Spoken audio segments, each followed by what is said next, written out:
রমজান মাস পাইলো, সিয়ামের মাস পাইলো, ফালাম ইউগফার লাহু, কিন্তু তাকে আল্লাহ তাআলা ক্ষমা করে দেন নাই, সে আল্লাহর পক্ষ থেকে ক্ষমা পায় নাই, ফাআবাদাহুল্লাহ, আল্লাহ তাকে ধ্বংস করে দিয়েছেন। আল্লাহ তাকে ধ্বংস করে দেবেন। ফাকুলতু আমিন, আমি নবী বললাম আল্লাহ তুমি কবুল করো জিবরাইলের এই দোয়া। বলেন রাইসুল মালায়েকা যাকে রূহ বলা হয়, যাদের ব্যাপারে আল্লাহর কথা হলো ফেরেশতারা, ওয়ালা ইয়াসুনা মা আমারাল্লাহ, ওই ফেরেশতাদের চরিত্রের সার্টিফিকেট আল্লাহ দিয়েছেন যে আমি আল্লাহ ফেরেশতাদেরকে যা আদেশ করি এই ফেরেশতা তাই পালন করে। ফেরেশতা হলো মাসুম, নিষ্পাপ ফেরেশতা। একটা দোয়া করেছে, আল্লাহ রমজান যারা পাইল কিন্তু তাকে তুমি ক্ষমা করনি, সে ব্যক্তি ধ্বংস হয়ে যাক। আর পৃথিবীর সর্বশ্রেষ্ঠ মানুষ, মহামানব, রাহমাতাল লিল আলামিন যিনি, তিনি এই দোয়ার পক্ষে বলেছেন আমিন, আল্লাহ তুমি কবুল করো। আপনি কি মনে করছেন দোয়া হলো জমিনে নাকি আসমানে? দোয়া কবুল হয়েছে না? দোয়া কবুল হয়ে গেছে। রমজান যেমন আপনার জন্য ক্ষমার মহড়া নিয়ে এসেছে, এই রমজান কায়েমুল ওয়াক্তকে পালন করে যদি আপনি আল্লাহর পক্ষ থেকে ক্ষমা পাইতে না পারেন, মনে রাখবেন, লিখে নেন, আপনার সে ছিল হতভাগ্য, এই পৃথিবীর জন্য আর দ্বিতীয় কোনো মানুষ নাই। সুতরাং রমজানের ব্যাপারে খুব সাবধান।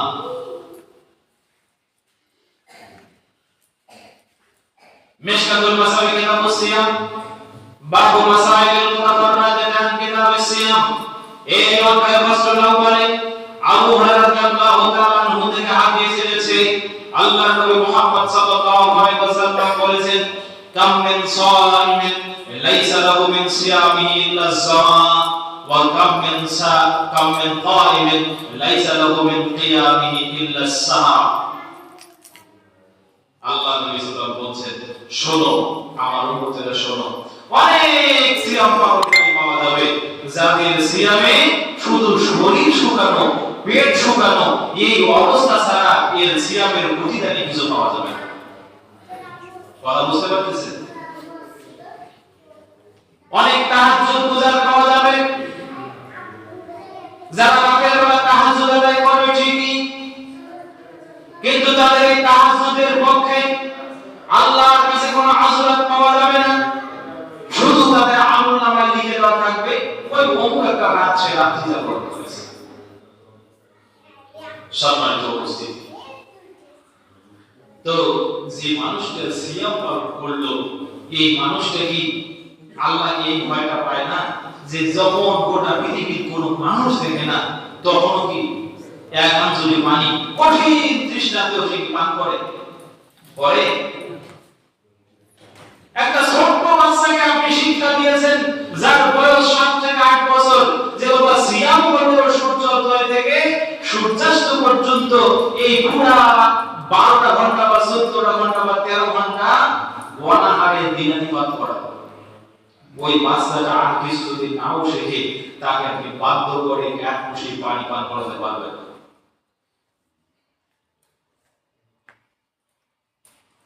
একটা মানুষ রাতের বেলা গোটা রাত্রি যখন মানুষ ঘুমাইছে, গোটা বিশ্ব একবারে বিবৃত, সকলে ঘুমে আচ্ছন্ন, আল্লাহর জমিনের সমস্ত কীট পতঙ্গ ঘুমিয়ে নীরব রাত্রি পার করছে। ওই ব্যক্তিটা তার অন্ধকার কোটরের ছোট্ট একটা জায়গায় দাঁড়িয়ে, তার স্ত্রী জানে না, তার সন্তান জানে না, তবুও সকলের অজান্তেই আল্লাহকে খুশি করার জন্য সালাতে দাঁড়িয়েছে। আর আমার বিশ্বনবী বলছে, কামিন কাইমিন লাইসা লাহু মিন কিয়ামিহি ইল্লা সাহরা, অনেক রাত্রি জাগরণকারী পাওয়া যাবে, তাদের রাত্রি জাগরণের কোনো ফল আল্লাহর কাছ থেকে আশা করা যায় না। তাই এই যে সিয়াম আর এই রাত্রি জাগরণ দুটারই মূল উদ্দেশ্য কি? তিনি পালন করছে কাকে খুশি করার জন্য? আল্লাহকে খুশি করার জন্য। তো যে জায়গায় আল্লাহ খুশি হবেন তাকে প্রতিদান দিবেন, কিন্তু রাসূল বলেন কোনো প্রতিদানই তুমি পাবে না, তাহলে সমস্যাটা কোথায়? সমস্যা কোথায়? একই অধ্যায়ে হাদিস আরেকটি এসেছে, হাদিস আবু হুরায়রা রাদিয়াল্লাহু তাআলা আনহু, সহিহ মুসলিম এবং সহিহ বুখারী থেকে বর্ণিত হাদিস। আল্লাহর নবী মুহাম্মদ সাল্লাল্লাহু আলাইহি ওয়াসাল্লাম বলেন, মান লাম ইয়াদা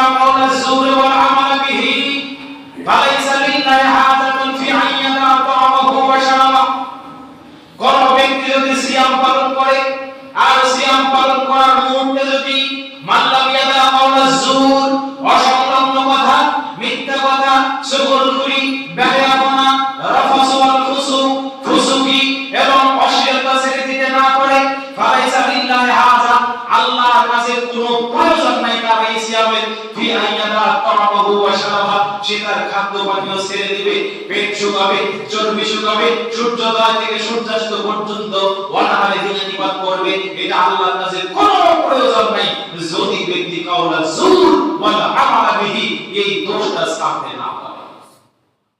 এবার বুঝতে পেরেছেন কেন সিয়ামের ফজিলত পাওয়া যাবে না? এটাই হচ্ছে সিয়ামের মূল শিক্ষা, এটাই হচ্ছে সিয়ামের মূল শিক্ষা। এই সিয়াম আপনার জিহ্বাকে সংযত করা শেখাবে, এই সিয়াম আপনার হাতকে সংযত করা শেখাবে, এই সিয়াম আপনার কুলুষিত অন্ধকার এই মনটাকে, কলিজাটাকে স্বচ্ছ সুন্দর ধবধবে সাদা করে আল্লাহর নিকটবর্তী করে করতে শেখাবে। এই সিয়ামের এই ক্ষমতা আছে। যদি আপনি সিয়াম থেকে শিক্ষা গ্রহণ করে এই শিক্ষাগুলো আপনার জীবনে কাজে লাগাতে না পারেন, মনে রাখবেন আপনি 50 বছর সিয়াম পালন করতে পারেন, মনে রাখবেন আপনি 40 বছর সিয়াম পালন করতে পারেন, মনে রাখবেন আপনি 10 বছর সিয়াম পালন করতে পারবেন, আপনার সিয়ামের খাতায় হাজার হাজার দিন, শত শত দিন সিয়ামের আমল যোগ হয়ে গেছে, কিন্তু এই শিক্ষা গ্রহণ করার না করার কারণে ওয়াল্লাহি তাআলাহি ওয়া বিল্লাহি আপনার একটা সিয়াম আল্লাহর দরবারে গৃহীত হয় না। কথা বুঝতে পেরেছেন?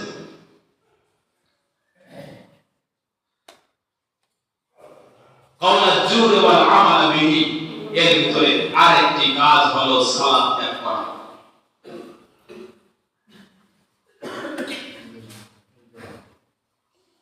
আপনি সিয়ামের ব্যাপারে যতটা সতর্ক, অতটা সালাতের ব্যাপারে সতর্ক হন না।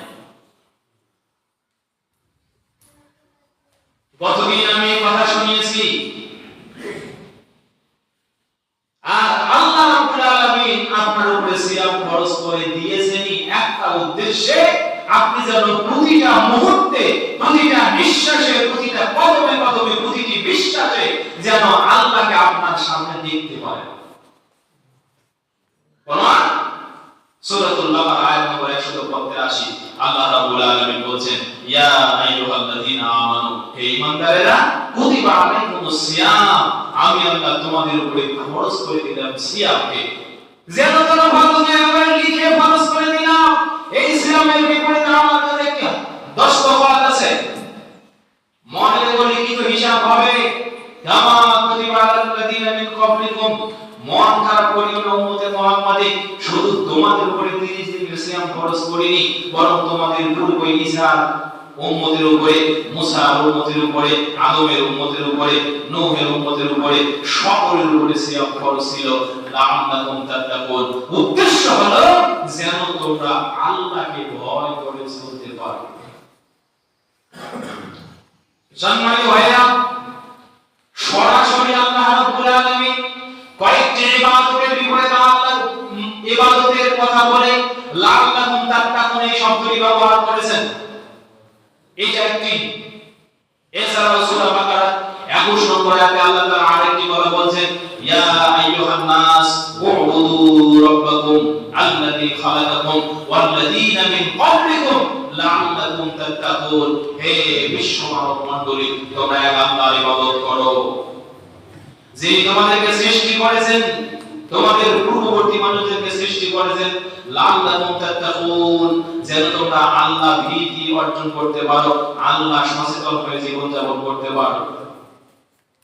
তাহলে সিয়ামের মাধ্যমে আল্লাহ সচেতনতা গুণ অর্জন করা যায়, আবার আল্লাহর ইবাদত শামিল করতে গেলে ইবাদত মানে তাওহীদ, তাওহীদ পালন করার মাধ্যমেও আল্লাহ সম্পর্কে সচেতন হওয়া যায়।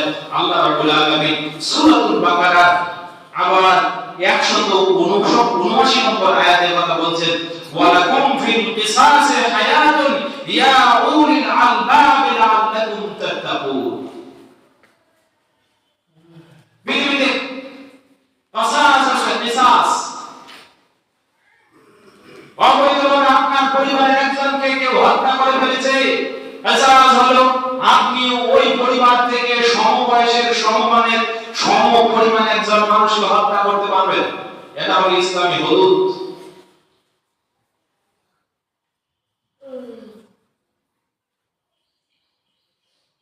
এই কিসাস এটা পালন করলেও মানুষ মুত্তাকি হয়, এবং এই কিসাসের ভিতরে আল্লাহ রাব্বুল আলামিন মানুষের জীবনের শান্তিময় পরিবেশ নিশ্চিত করেছেন।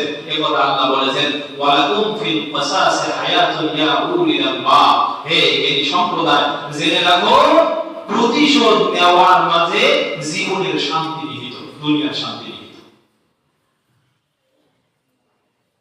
আসিয়া মারা গেল না? আসিয়া মারা গেছে?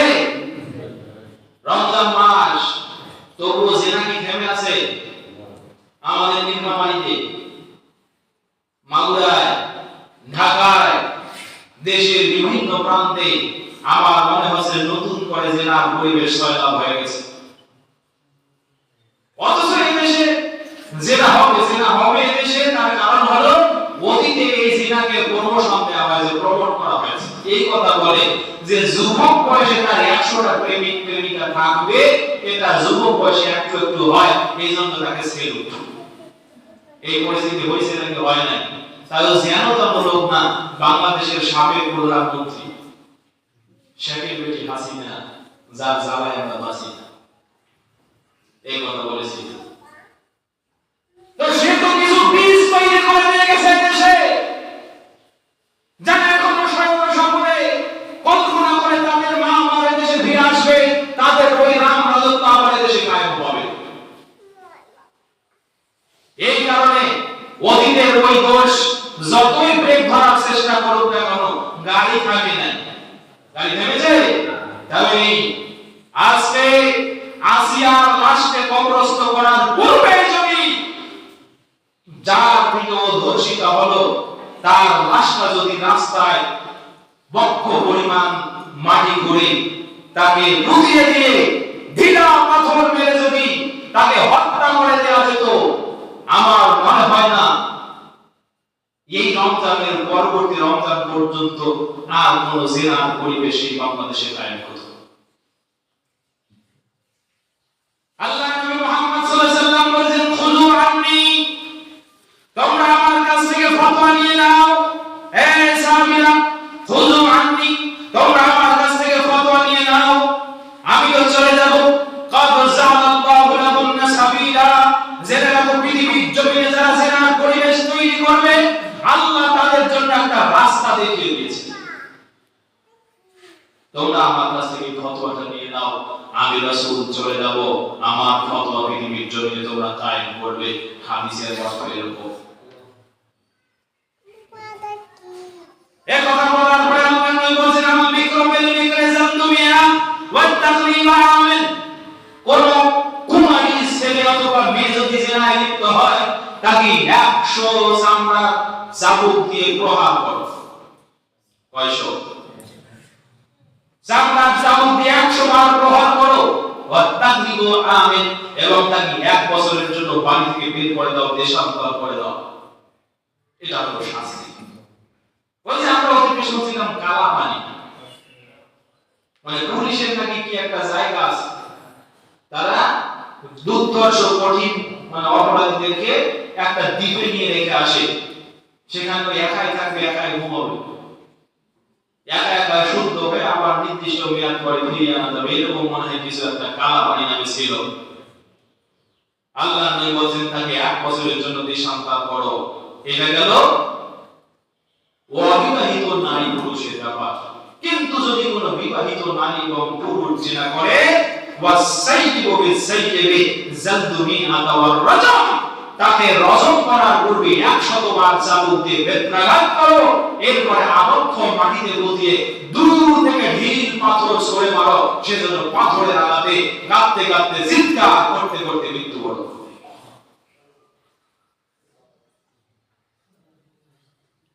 আজ বাংলার জমিন 95% মুসলমান। মনে রাখবেন, আল্লাহর বিধান পালন করা তাকওয়ার বাহ্যিক কাঠামো। আল্লাহর বিধানকে ভালোবাসা তাকওয়ার বাহ্যিক কাঠামো। আল্লাহর বিধানকে সম্মান করা তাকওয়ার বাহ্যিক কাঠামো।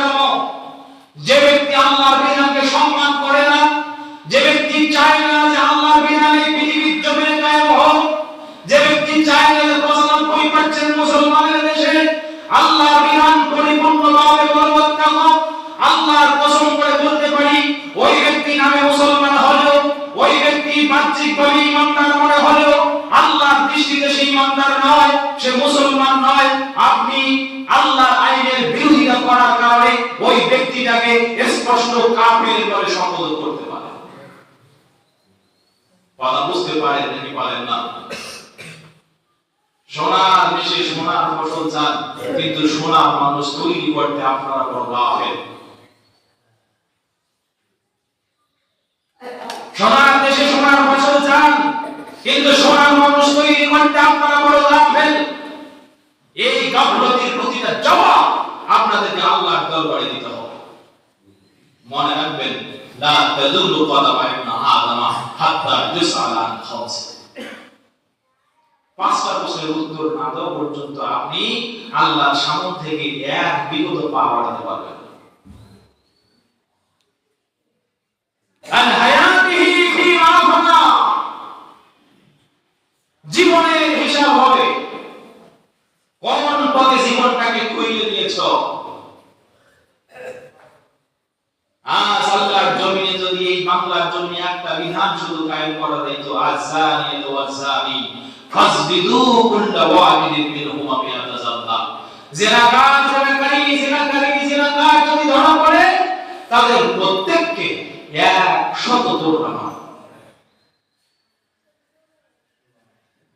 ওয়ালা তাখুযুকুম বিহিমা রাফাতুন ফি দীনিল্লাহ, এবং আল্লাহর বিধান প্রতিপালনে তোমাদেরকে যেন কোনো দরদ তোমাদের অন্তর ছুঁয়ে না যায়। তোমরা যেন মনে করো এটা ধনী মানুষের সওয়াব, এটা হলো সম্ভ্রান্ত মানুষের সওয়াব, একে এত বড় শাস্তি দেওয়া যাবে না। যেহেতু এটা গরিব মানুষের বাচ্চা, ওকে শাস্তি দেওয়া। অথচ আল্লাহ নবী মুহাম্মদ সাল্লাল্লাহু আলাইহি ওয়াসাল্লাম মিশকাতুল মাসাবিহ কিতাবুল হুদুদ বাবু শাফাআতে আবিল হুদুদ এই অধ্যায়ে হাদিস এসেছে আয়েশা রাদিয়াল্লাহু তাআলা আনহা থেকে। তিনি বলছেন, মাখজুমি গোত্রের একজন সম্ভ্রান্ত মহিলা চুরি করলো। সাহাবীগণের মধ্যে কানাঘুষা শুরু হয়ে গেল যে মাখজুমি গোত্র, বনি মাখজুম এত সম্ভ্রান্ত বংশ, সম্ভ্রান্ত বংশের সম্ভ্রান্ত পরিবারের মেয়েটা একটু চুরি করেছে রে, তো তোমরা একটু রাসূলের কাছে যাও, তো রাসূল তো আল্লাহর বিধান মতো ফয়সালা করবে, তো রাসূলের কাছে একটু তার জন্য সুপারিশ করো। কেউ খুঁজে পায় না কে রাসূলের কাছে সুপারিশের জন্য যাবে। যে যায়েদ বিন হারিসা রাদিয়াল্লাহু পুত্র ওসামা রাদিয়াল্লাহু আল্লাহর নবীকে নাতি মনে করেন এবং খুব ভালোবাসেন। তো সাহাবীরা বলছে, ওসামা সে আল্লাহর নবীর কাছে প্রিয় আর কি হতে পারে, তো ওসামাকে পাঠায় দাও। ওসামা রাদিয়াল্লাহু গেলেন। ওসামা রাদিয়াল্লাহু দিয়ে বলছেন, ইয়া রাসূলুল্লাহ, মাখজুমি গোত্রের ওই সম্ভ্রান্ত মহিলা চুরি করেছে, তো আপনি একটু ভেবে দেখলে হয় না, তার শাস্তিটা একটু লঘু করলে হয় না? আল্লাহর নবী চোখ লাগিয়ে বলছে, ওসামা তোমার সত্তা হয় কি হবে? আর তাসা আন হুদুদিল্লাহ, তুমি কি আল্লাহর শাস্তির ব্যাপারে, আল্লাহর হদের ব্যাপারে নবীর কাছে সুপারিশ করতে এসেছো? জেনে রাখো, লাউ সালাত ফাতিমা বিনতে মুহাম্মদ লাকারাতু ইয়ালাহা, আজকে ওই মাখজুমি গোত্রের ওই মহিলাটা আমার কলিজার টুকরা ফাতিমা যদি আজকে চুরি করত আর চুরির রায় যদি প্রমাণিত হতো, আমি মুহাম্মদ দীর্ঘ পদে ঘোষণা করছি, আমি ফাতিমার হাত কেটে দিতাম। বাংলাদেশে বিচারের নামে কত প্রহসন পেয়েছি, হাজার হাজার জিনাকার, হাজার হাজার চোর, বদমাশ, ডাকাত, গুন্ডা, লম্পট ধরা পড়েছে। আপনাদের খনিদেরকে এখন প্রমাণ হয়ে গেল, রাতের বেলা জেল থেকে বের করে দেওয়া হয়েছে, তারা জেলে নেই। কার ইমানে সব হয়েছে? 5 আগস্টের পরে আজকে 6 থেকে 7 মাস এখনো পর্যন্ত বাংলাদেশে এই তোষামোদি চলছে কেন? কেন প্রচলিত জেল কোড অনুযায়ী অপরাধীদের বিচার হবে না?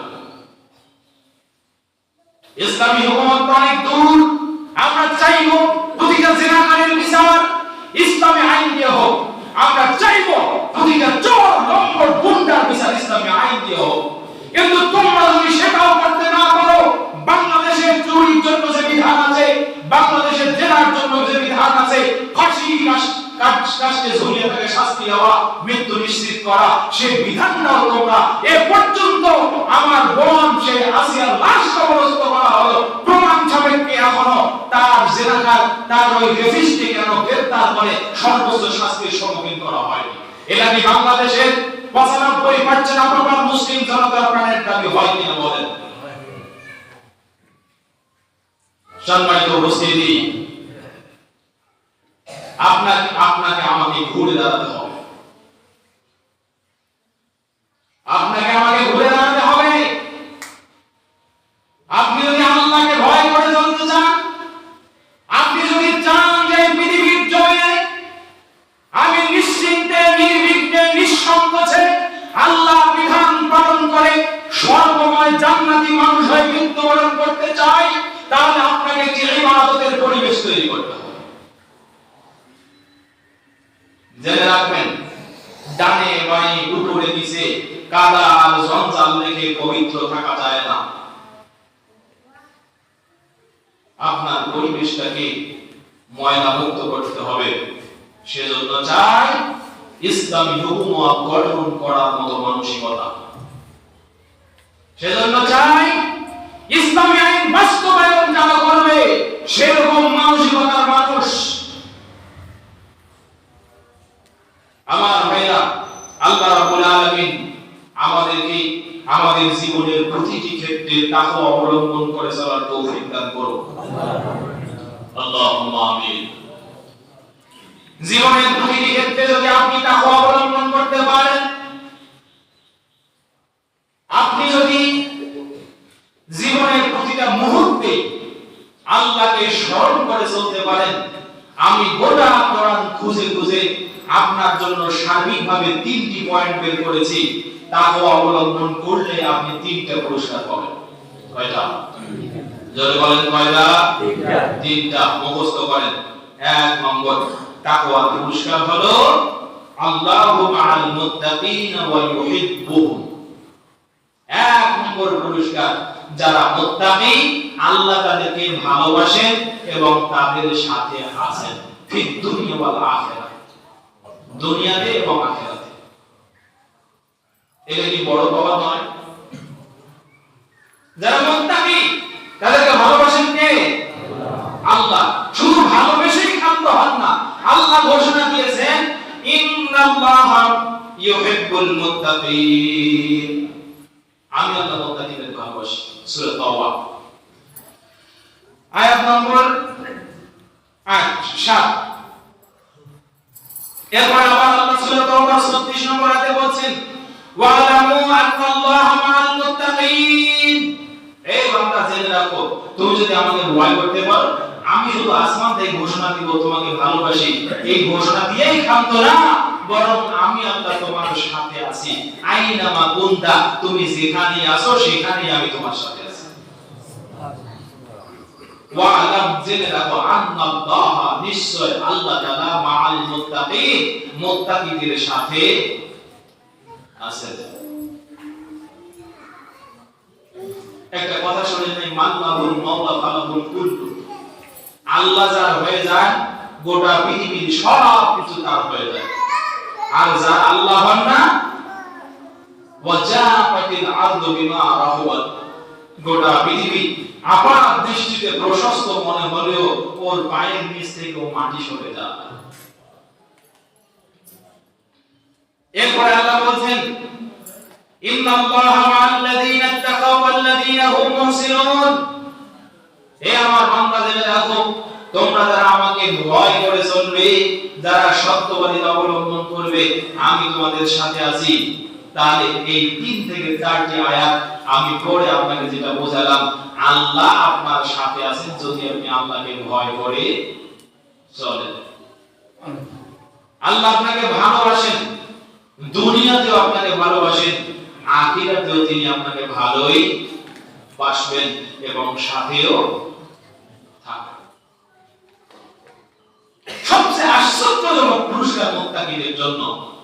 মুত্তাকি পৃথিবীর জমিনে যেখানে যখন যেভাবে যতটুকু সমস্যার সম্মুখীন হবে, আল্লাহ সেখানে তখন সেভাবে ততটুকু সমস্যা থেকে মুমিনকে শক্তিতে উত্তরিত করবেন। বলেন আল্লাহু আকবার।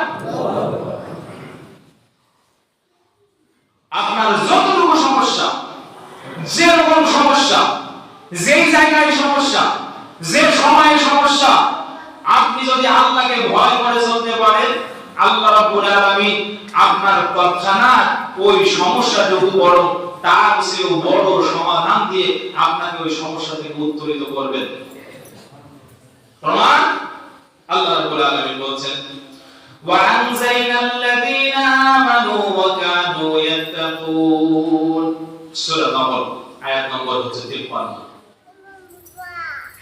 ওয়ানজাইনাল্লাযীনা আমানু, আমি পরিত্রাণ দেই, আমি পরিত্রাণ দেই যারা ঈমানদার, ওয়া কানু ইয়াত্তাকুন, এবং আমাকে ভয় করে চলে। আচ্ছা, পরিত্রাণ কি কথাটা কেন আসে?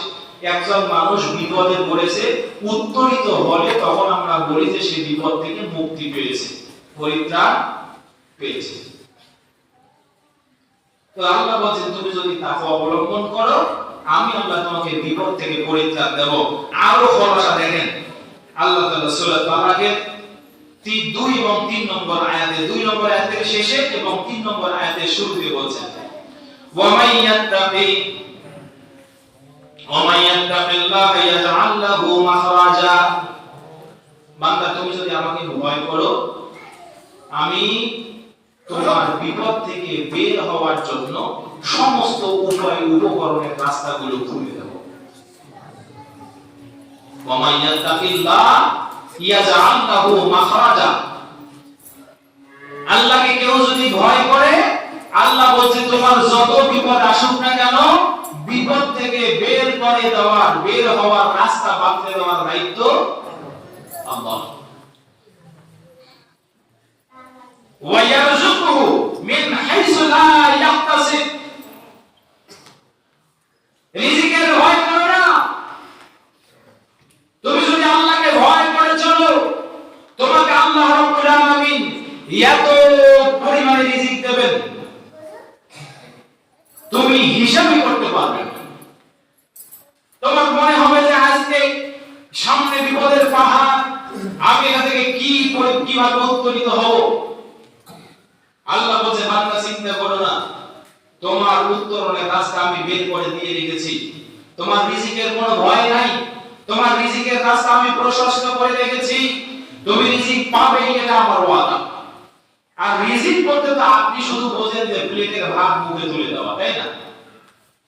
এই তো রিজিক, এটা রিজিক না? এটা রিজিকের সর্বনিম্ন স্তর। রিজিক বলতে যা বোঝায়, একজন পুরুষের জন্য সবচেয়ে ভালো রিজিক হলো তার উত্তম স্ত্রী। কথা বুঝতে পেরেছেন? একজন মহিলার জন্য সবচেয়ে ভালো রিজিক হলো তার চরিত্রবান স্বামী। পরিবারের স্বামী স্ত্রীর জন্য দ্বিতীয় রিজিক হলো তার চরিত্রবান সন্তান। পরিবারের মানুষগুলোর জন্য তৃতীয় নম্বর রিজিক হলো একটা শান্তিপূর্ণ পারিপার্শ্বিক পরিবেশ। চতুর্থ নম্বর রিজিক হলো সে কি খেয়ে বাঁচবে। এখন আমরা রিজিক বলতে 4 নম্বরটাই বুঝি, আমরা কখনো কল্পনা করি না আমার সন্তানটার চরিত্র যে নষ্ট হয়ে গেল, আল্লাহ তাআলা সবচেয়ে বড় একটা রিজিক থেকে আমাকে বঞ্চিত করলেন, এটা আমরা কখনো কল্পনাই করি না। আমরা একবারও কল্পনা করি না আমি মসজিদে সালাতের জন্য আসলাম, কিন্তু আমার বউ যোহরের নামাজ আসরের সময় পড়ে অথবা কোনোদিন পড়ে না, এইটা কোনোদিন আমরা কল্পনা করলাম না। সে যে আমার জীবনের সবচেয়ে বড় রিজিক। মানুষের জীবনের সবচেয়ে বড় রিজিক হচ্ছে পুত পবিত্র হায়াত পাওয়া। তাহলে রিজিকের ব্যাখ্যা যদি এখন আমি করি, আল্লাহ বলেন ওয়া ইয়ারযুকুহু মিন হাইসু লা ইয়াহতাসিব, বান্দা তুমি যদি আমাকে ভয় করে চলো, আমি তোমাকে এত পরিমাণে রিজিক দান করব, মানে তোমার সন্তানগুলোর চরিত্র সুন্দর করে দেব, তোমাকে সতী সাথী সুন্দর পবিত্র স্ত্রী দান করব, তোমার জীবনের সমস্ত রোগ শোক বালা মুসিবত দূর করে দিব, তোমার জীবনে যতটুকু ব্যত্যয় ঘটার মতো পরিবেশ মানুষ তৈরি করে সব পরিবেশগুলোকে আমি শান্তিপূর্ণ পরিবেশে পরিণত করে দেব, এরপরে সংক্ষিপ্ত রিজিক যা তুমি খেয়ে বাঁচো, তোমার পরিবারে এই ভাত চালের কোনো অভাব হবে না। তুমি আপাত দৃষ্টিতে মনে করতে পারো আজকে দুপুর বেলা আছে, রাতের বেলা নেই, কিন্তু আমি আল্লাহ তুমি রাতে কি খাবে সে ব্যবস্থাও করে দেব। বিশ্বাস আছে না নাই? আছে। তো আপনি তো আল্লাহকে ভয় করেন না, আপনি 10 টাকা পাওয়ার জন্য মিথ্যা কথা বলেন। আপনি আল্লাহকে ভয় করেন? আপনি তো আল্লাহকে ভয় করেন না। আপনি আপনার সন্তানকে শিখিয়ে দিয়েছেন যে তুমি যত বড় অন্যটা নিজের পকেটে নাও, আমাকে দাও, খাই খাই ফুর্তিতে মরে যাই। আপনার সন্তানকে তো আপনি কোনদিন হাতটি ধরে বলেননি বাবা এটা হলো অন্যায়, এই অন্যায়ের কাছে তুমি যাবে না, বাবা এটা হলো ন্যায়, তুমি এইটা আঁকড়ে ধরে থাকো। আপনি আপনার সন্তানকে কোনোদিনও তো এই কথা বলেননি, হে আমার সন্তান আমি তোমাকে খুব ভালোবাসি, তুমি আল্লাহর নাফরমানি করো না, তুমি কেন পাঁচে নামাজ সালাতে যাও না, আমার সন্তান তুমি কেন সমাজের মুরব্বিদেরকে সম্মান করো না, আমার সন্তান কেন তুমি ধূমপান করো, আমার মেয়ে কেন তুমি বেপরোয়া হয়ে বাড়ি থেকে বের হও, হে আমার মেয়ে একটু সাবধান হও। আপনি কি আপনার পরিবারটাকে গঠন করার জন্য এরকম চিন্তা ভাবনা কখনো করেছেন? তো কি মুক্তাকি হলেন, কি তাকে অবলম্বন করলেন আপনি বলেন?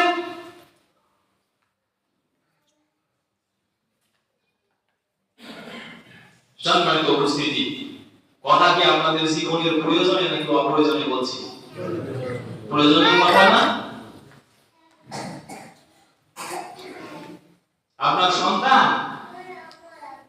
ওর বয়স 30 বছর, ও দূর থেকে দেখলে দেখা যাবে ওরা লেডিস না জোরডিস।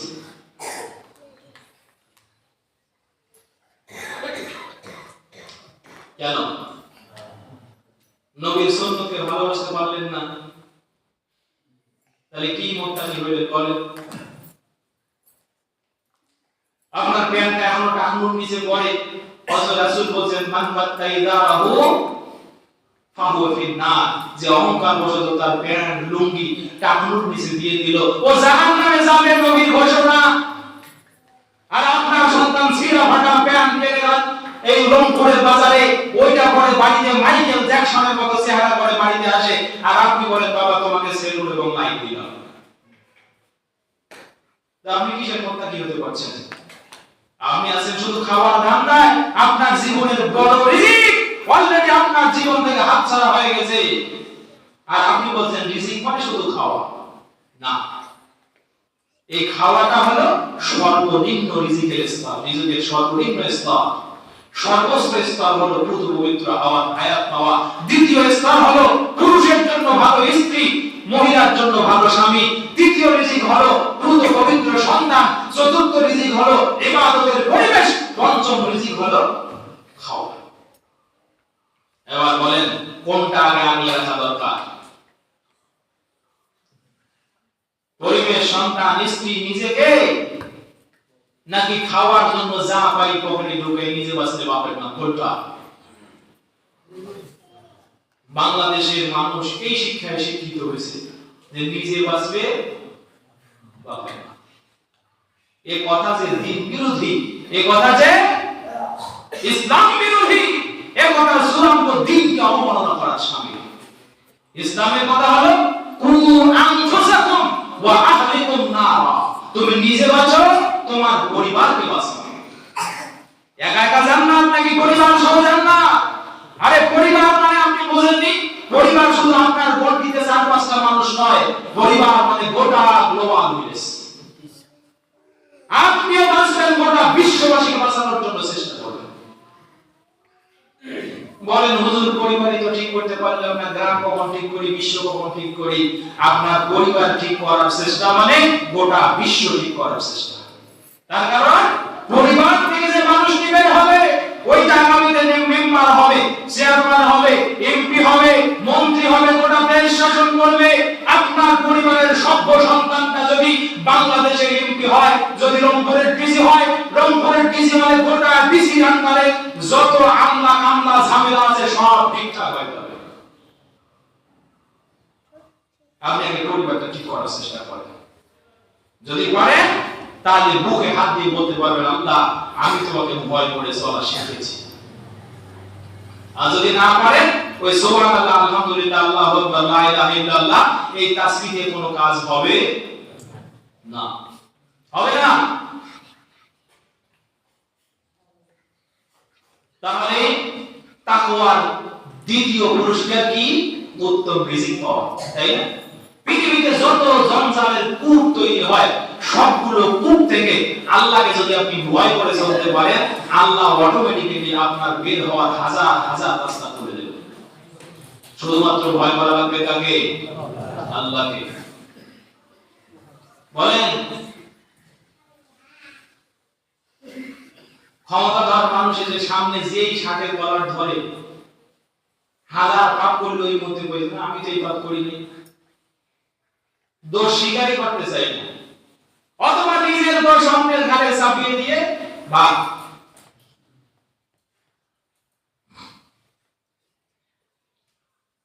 কিছু মানুষ আবার কয় মিথ্যা কথা কয়ে লাভ কি? আচ্ছা, মিথ্যা বলে যদি লাভ হতো তাহলে কি বলতেন? বলে মিথ্যা কথা কয়ে কোনো লাভ নাই। আমি বলি মিথ্যা কথা কয়ে কোনো লাভ নাই, মিথ্যা কথা বললে বড় পাপ হয়। তা যদি লাভ হতো আমি আপনাকে একটা লাভ দেখিয়ে দিই, একটা মিথ্যা বললে 1 লক্ষ টাকা পুরস্কার নেবেন। যতই না করেন না কেন, 1 লক্ষ টাকার কাছে আপনার ইমান যে কি পরিমাণ হীন হয়ে যায় সেটা কিন্তু আমাদের জানা আছে, সমাজের মানুষ জানে। তো আপনি একটা মিথ্যা বলে একজন মানুষকে ফাঁসির কাস্টে দাঁড় করালেন, আর 1 লক্ষ টাকা পেয়ে পরবর্তীতে আপনারও ক্যান্সার হয়ে মারা গেলেন। আচ্ছা, 1 লক্ষ টাকা কি ক্যান্সার সারে? বলেন সারে? না। তো এখন 1 লক্ষ টাকা থেকে লাভ কি যদি ভবিষ্যতে এই 1 লক্ষে যে ক্যান্সার তৈরি করে সেই ক্যান্সার আপনি 1 লক্ষে সারাতে পারবেন? এটা একটা উদাহরণ জাস্ট। মনে রাখবেন, আল্লাহ যদি আপনার বিরুদ্ধে যায়, গোটা পৃথিবীর কোন শক্তি নাই আপনাকে রক্ষা করে। আর আল্লাহ যদি আপনার পক্ষে থাকে, পৃথিবীর কোন শক্তিধর নাই যে আপনার একটা বিন্দু পরিমাণ ক্ষতি করতে পারে। এবার 3 নম্বর পুরস্কারটা শুনুন। ইউকাফিরুস সাইয়্যাতা মিনহু ওয়া ইউদখিলুহু ফিল জান্নাহ। 3 নম্বর পুরস্কার, যারা আল্লাহকে ভয় করে চলে, আল্লাহ রাব্বুল আলামিন তাদের গুনাহ দূর করে দেন। কি দূর করেন? গুনাহ দূর করেন। ওয়া ইউদখিলুহু ফিল জান্নাহ, জান্নাতে দাখিল করায় দেন। আচ্ছা বলেন তো, আমরা আল্লাহর ভালোবাসা চাই না? আল্লাহ আমাদের সাথে থাকুক এটা চাই না? পৃথিবীর জমিনে কোন পরিস্থিতি তৈরি হোক, বিপদের পরিস্থিতি, সেই বিপদ থেকে আল্লাহ রাব্বুল আলামিন আমাদেরকে দয়া করে মায়া করে উত্তরণ ঘটিয়ে দেবে, এটাকে আমরা চাই না? আবার আল্লাহর সন্তুষ্টিতে আখিরাতে জান্নাত আমরা পাবো, এটাও তো চাই নাকি?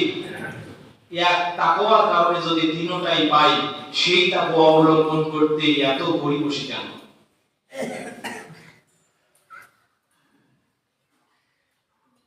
তবে এই কথা সত্য, আপনি আমি কিন্তু এখনো মুত্তাকি হইতে পারি নাই। মুত্তাকি না হয়ে আল্লাহর জান্নাত পাওয়ার আশা, মুত্তাকি না হয়ে আল্লাহর ভালোবাসা পাওয়ার আশা, মুত্তাকি না হয়ে আল্লাহর কাছ থেকে পৃথিবীতে রহমত পাওয়ার আশা, ঠিক ওইটার মতো আমি কাঁঠালের গাছ গাড়ি নাই আর মোছে তেল লাগায় বসেছি, এইবার যে 1 মাস আসবেই কাঁঠাল খাবো। অন্যের কাঁঠাল নিজের মনে করে খাওয়া যাবে? তো গাছটা তো নিজে আমাকে গাড়তে হবে আগে। সম্মানিত ভাইরা, আল্লাহ রাব্বুল আলামিন বলেন, ওয়া মান ইয়াত্তাকিল্লাহ ইউকাফির আনহু সাইয়্যাতিহি ওয়া ইউযিম লাহু আজরা। ও বান্দারা, পৃথিবীর জমিনে যদি তুমি আল্লাহকে ভয় করতে পারো, ইউকাফির আনহু সাইয়্যাতিহি, তিনি আল্লাহ দয়া করে মায়া করে তার জীবনের যত ছোট ছোট গুনাহগুলো আছে, এই গুনাহগুলো থেকে তাকে ধুয়ে মুছে পরিষ্কার পরিচ্ছন্ন করে দেবে। সূরা আলে ইমরানের 133 নম্বর আয়াত, ওয়াসারি'উ ইলা মাগফিরাতিন মির রাব্বিকুম ওয়া জান্নাতিন 'আরদুহাস সামাওয়াতু ওয়াল আরদ উ'ইদ্দাত লিল মুত্তাকিন। বান্দারে, তোমরা তোমার রবের ক্ষমা এবং জান্নাতের দিকে যে জান্নাতের পরিবেশটি আসমান এবং জমিনের চেয়ে বিশাল, ওয়াইদাত লিল মুত্তাকিন, ওই জান্নাতটা প্রস্তুত করে রাখাই হয়েছে কেবল মুত্তাকিদের জন্য। সুবহানাল্লাহ। এবার আসেন আল্লাহকে ভয় করার একটা মানদণ্ড শিখিয়ে দিই, খুতবা শেষ। আল্লাহকে ভয় করার মানদণ্ডের নাম হলো ইহসান। বলেন কি? ইহসান। ইহসান মানে সদাচার, ইহসান মানে ভালো কাজ, ইহসান মানে হলো দায়িত্ববোধ। আপনি যেমন, আপনাকে আল্লাহ রাব্বুল আলামিন যে দায়িত্ববোধ দিয়ে তৈরি করেছেন, সেটা যদি আপনি বাস্তব জীবনে আমল করতে পারেন তাহলে আপনি হবেন মুহসিন। আর যদি আপনার বিধান, আল্লাহর বিধানের ব্যত্যয় আপনি পরিবেশ তৈরি করেন অথবা এই বিধান পালন করতে না পারেন তাহলে আপনি হবেন গায়রে মুহসিন। তাহলে আপনি মুহসিন নন। কিভাবে মুহসিন হওয়া যায়? মিশকাতুল মাসাবি কিতাবুল ঈমান, হাদিস খানার নাম হলো উম্মুল হাদিস। সূরাতুল ফাতিহাকে যেমন গোটা কোরআনের মা বলা হয়, ওই হাদিসটাকে तमाम হাদিসগুলোর মা বলা হয়, নাম হলো উম্মুল হাদিস। অথবা হাদিসটির নাম হলো হাদিসে জিবরাইল।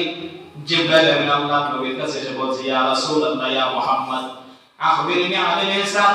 ও নবী, সুন্দর ইবাদত, দায়িত্ববোধ, ইহসান সম্পর্কে আমাকে শিক্ষা দান, আমি একটু ইহসান সম্পর্কে জানতে চাই। আল্লাহ নবী বলেন, আল ইহসান আন তা'বুদুল্লাহ কান্নাকা তারাহু। ও ফেরেশতা জিবরাইল, জানতেছি জেনে নাও, ইহসান হলো আল্লাহর ইবাদত এইভাবে করা যে তুমি যেন আল্লাহকে দেখতে পাচ্ছ। বুঝেছেন ইহসান কি? সার্বিক জীবনে আল্লাহকে এভাবে ভয় করা যে আপনি যেন আল্লাহকে দেখতে পাচ্ছেন, আল্লাহ আপনার সামনে। বলেন না না, গোটা জীবনে মেলা চেষ্টা করলাম আল্লাহকে এখন দেখি নাই, আমি তো দেখি নাই। আল্লাহর নবী হযরত মূসা আলাইহিস সালাম আল্লাহকে দেখতে চেয়েছিল, তাও দেখতে পায়নি। আর আয়েশা রাদিয়াল্লাহু বলছেন, কোন ব্যক্তি যদি বলে আল্লাহর নবী মিরাজে গিয়ে আল্লাহকে দেখেছে, ফাকাত কাযাবা আলাইহি, সে আল্লাহর নবীর উপরে মিথ্যাচার করল। তার মানে আল্লাহর নবীও মিরাজে আল্লাহকে দেখেন। আল্লাহর নবী বলেছেন যে আমি কিভাবে আল্লাহকে দেখব? নূর আনারাহু, তিনি তো নূর, তাকে কেমনে দেখা যায়? আমি মিরাজে আল্লাহকে দেখি নাই। মতানৈক্য অনেক আছে, তবে মুহাক্কিক আলেমদের একচ্ছত্র মতামত হলো আল্লাহ তাআলা রাসূলের সাথে কথা বলেছেন সত্য, কিন্তু দেখা করেন। তা আল্লাহ ও রাসূল সাল্লাল্লাহু আলাইহি ওয়াসাল্লাম বলেন, তা'বুদুল্লাহ কান্নাকা তারা, তুমি আল্লাহর ইবাদত করো এইভাবে যেন তুমি আল্লাহকে দেখতে। অথচ হানাফি মাযহাবে হানাফিয়াতে এই কথা ছড়ানো হয়েছে, ইমাম আবু হানিফা 99 বার আল্লাহকে দেখেছেন। আজকে কেন জোরে বলেন? ও হানাফি ভাইরা, প্রশ্ন করি, ইমাম আবু হানিফার নামে যে মিথ্যাটা ছড়াইলেন, আর ইমাম আবু হানিফা যদি কিয়ামতের ময়দানে আল্লাহকে বলে, আল্লাহ আমি তো কখনোই তাদেরকে বলি নাই যে আমি তোমাকে পৃথিবীতে 99 বার দেখছি, আমার এই গোমরা উম্মতেরা আমার নামে মিথ্যা ছড়িয়েছে, বিচার করো, একটা হানাফিও জান্নাতে যাবে?